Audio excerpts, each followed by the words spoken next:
On est dans une économie de prédation, une économie qui prend, utilise et jette. Et c'est profondément ce qu'il nous faut modifier. Et donc la question, c'est la limite de cette économie, l'encastrement de cette économie dans des règles sociales et environnementales. Et donc aussi la puissance de l'État derrière qui garantit quand même le bien commun. Et puis il y a aussi la question sociale.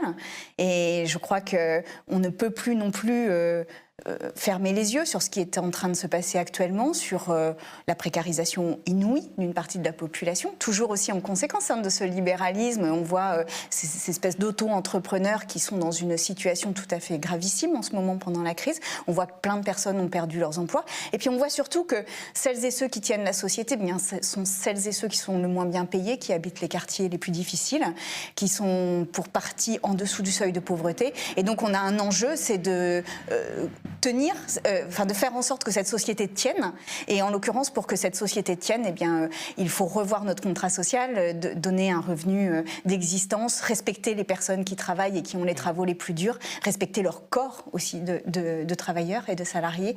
Et ça, c'est ambitieux. Et puis la dernière chose, c'est vraiment de modifier notre démocratie. Parce que là, moi...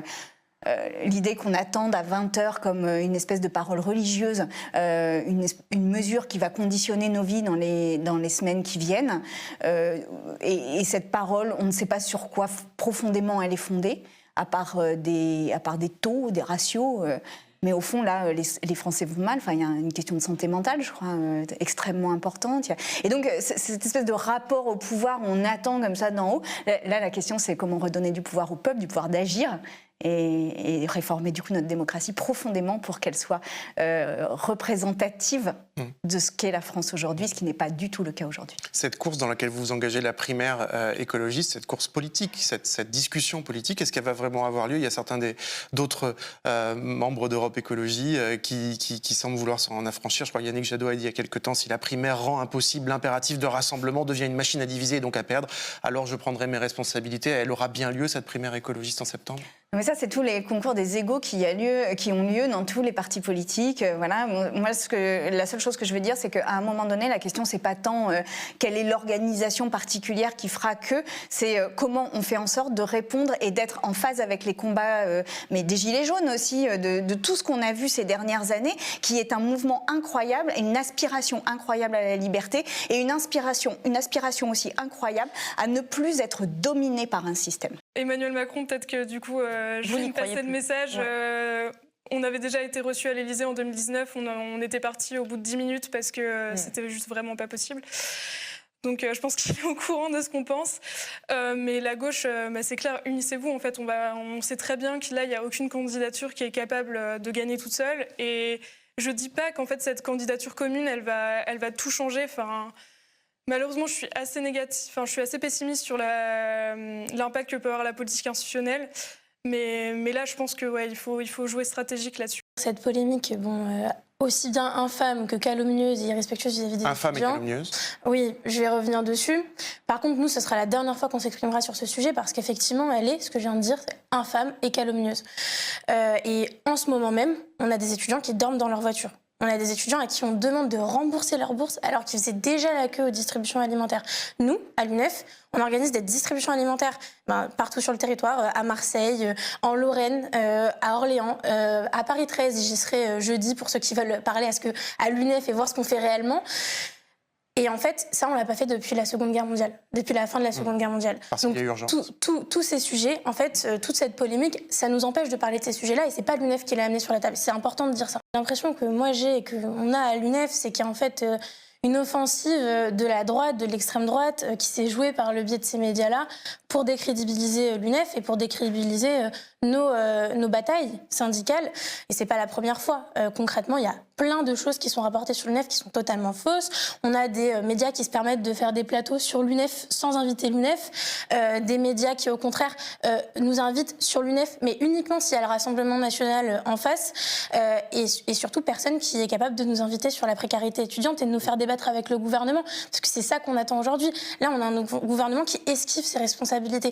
Des étudiants qui décrochent dans certaines filières, qui se suicident, c'est sa responsabilité. Et donc, moi, je veux pouvoir débattre avec Madame Serra El Haïry, qui a aussi fait des déclarations que moi, je trouve aberrantes sur l'UNEF.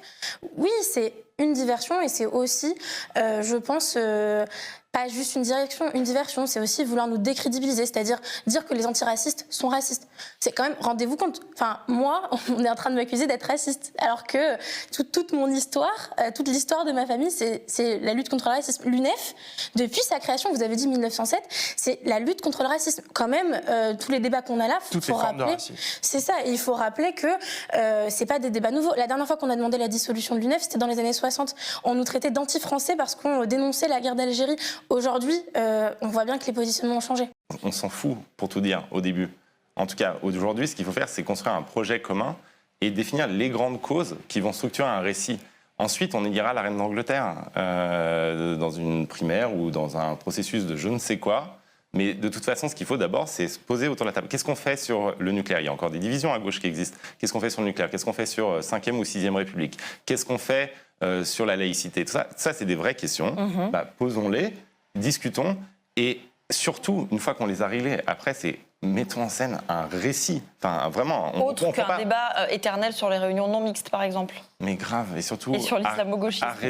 Arrêtons de répondre à l'agenda qui est fixé par le gouvernement. Est-ce qu'on n'a pas la gauche la plus bête du monde, du coup ? Mais non, je pense surtout qu'on a la gauche la plus feignante. Si les gens, ils bossent pas, ils vont être dans la réaction permanente à des thèmes qui sont imposés par le gouvernement. La gauche, depuis que Macron est président, c'est quasiment un club de commentateurs de l'action présidentielle. Alors, c'est sûr que Macron, il personnalise tellement tous les débats qu'on a l'impression qu'on peut vivre en commentant chacun de ses gestes.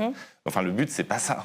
Le but, c'est d'imposer son agenda. Le but, c'est de structurer le débat autour de ces thèmes. Et c'est ce qu'on n'arrive plus à faire. En fait, on a perdu, je sais pas, le sens même du combat culturel. C'est-à-dire que avant de suivre Twitter et ce que Darmanin tweet, ce qu'il faut, c'est savoir qu'est-ce qu'on a envie en fait d'imposer comme débat. C'est quoi nos priorités ? Par exemple, on peut trouver des thèmes qui n'existaient pas dans le débat. On va en parler tout à l'heure, comme la défense d'un peuple mis dans des camps de concentration en Chine et du coup ce que ça implique sur la globalisation, le fait que quand on va faire ses courses, eh bien, on se rend complice d'un crime contre l'humanité. Ça, c'est un thème qui ensuite conduit au devoir de vigilance, à une remise en cause du libre-échange généralisé.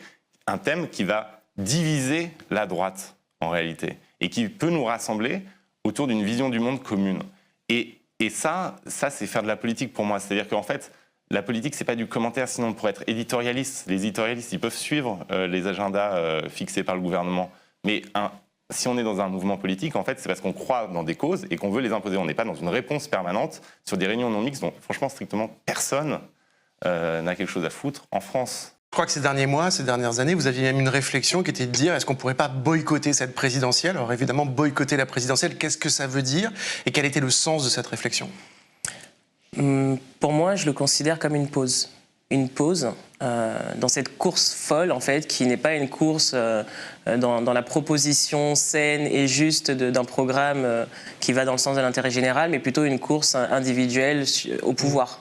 Et en fait, c'est ça que j'entends par boycott, c'est de dire on a le droit de réfléchir à une autre manière de voter, à une autre manière d'élire les candidats. On a le droit de réfléchir à la co-construction d'un programme et on le mérite aussi parce qu'on est beaucoup on est beaucoup sollicité en tant que citoyen pour participer, pour comprendre pourquoi telle ou telle mesure est mise en place. Et je pense évidemment à la taxe carbone ou quoi. Mais en fait, si on associait les gens beaucoup plus largement à certaines choses, on serait beaucoup moins abstentionnistes à mon sens. Ouais. Mathilde Himmer, boycotter la présidentielle dans l'acception dont parle Priscilla Ludowski, est-ce que c'est une tentation possible en ce moment, vu le contexte, vu le climat qu'on a beaucoup décrit dans cette émission ?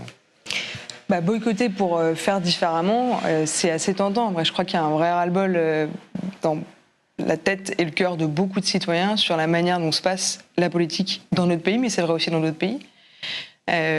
Et on l'a vu, ce ras-le-bol à la fois dans des mouvements comme celui des Gilets jaunes, on le voit aussi par l'abstention qui n'arrête pas de progresser dans notre pays, je dirais plus de 50%. Est-ce qu'une élection a encore du sens et vaut encore quelque chose quand on a plus de 50% d'abstention ? Donc je crois qu'il y a un enjeu je ne sais pas si c'est par le boycott, est-ce que c'est la bonne stratégie ou pas ? En tout cas, ce que dit Priscilla sur le fait qu'il faut un véritable renouveau démocratique et prendre le temps de le penser et de se dire c'est quoi une démocratie qui fonctionne aujourd'hui ? Ça, un énorme oui. Et s'il n'y a pas ça au cœur de la présidentielle, clairement, la question d'aller voter pour beaucoup de concitoyens se posera, et se posera pour une masse de plus en plus large de citoyens. Ce que certains appellent encore la gauche, qui n'a plus trop de sens pour moi et pour beaucoup d'acteurs. Ça a plus de sens pour vous, ce mot, la gauche ? Pour moi, à titre personnel, oui, on a des débats au sein de 2022 ou jamais sur faut-il utiliser ce terme-là, mais on sent bien que sur les électeurs qu'on veut toucher... Parfois.